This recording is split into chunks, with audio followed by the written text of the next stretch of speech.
Hi welcome back to my channel. ఈరోజైతే చామందుప్పల పులుసు ఎలా ప్రిపేర్ చేసుకోవాలో చూసుకుందాం. ఎలాంటి మసాలాలు పేస్ట్లు అవసరం లేకుండా సింపుల్గా ఈజీగా చూపిస్తాను.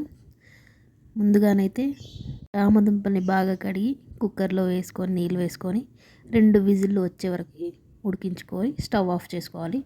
తర్వాత ఇంకో ప్యాన్ తీసుకొని అందులో ఆయిల్ వేసి జీలకర్ర వేసి పచ్చిమిర్చి ఇంకా ఉల్లిపాయ ముక్కల్ని వేసి కలుపుకోవాలి. తర్వాత కొంచెం కరివేపాకుని వేసుకొని తర్వాత అల్లం వెల్లుల్లి పేస్ట్ని వేసుకొని ఒక్కసారి బాగా కలుపుకోవాలి. ఉల్లిపాయలు కొంచెం బ్రౌన్ కలర్లో వచ్చే వరకు వేయించుకొని కొంచెం పసుపునైతే వేసుకోవాలి. అలా ఒకసారి కలుపుకొని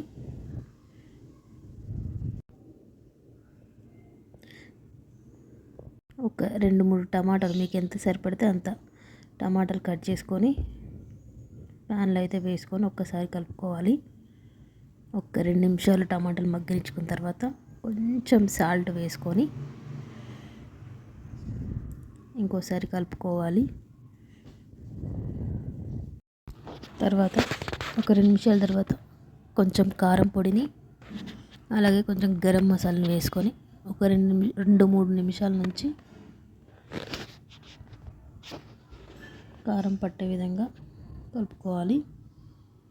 2 నిమిషాల తర్వాత కట్ చేసి పక్కన పెట్టుకున్న చామదుంపల్ని అయితే వేసుకొని ఇంకొక 2-3 నిమిషాలు లో ఫ్లేమ్లో ఉంచాలి.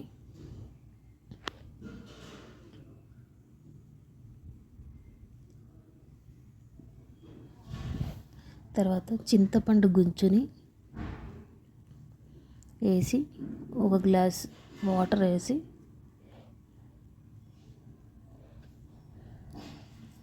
హై ఫ్లేమ్లో ఒక 10 నిమిషాలు, లో ఫ్లేమ్లో ఇంకో 10 నిమిషాలు పెట్టుకొని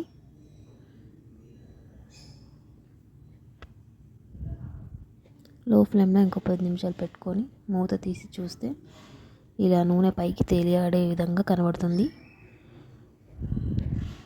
ఇక నూనె ఎలా తేలింది. తర్వాత ఒక 5 నిమిషాల తర్వాత కొంచెం కొత్తిమీరని వేసుకొని స్టవ్ ఆఫ్ చేసుకుంటే ఎంతో సింపుల్గా ఈజీగా ఉండే చామదుంపల పులుసు రెడీ.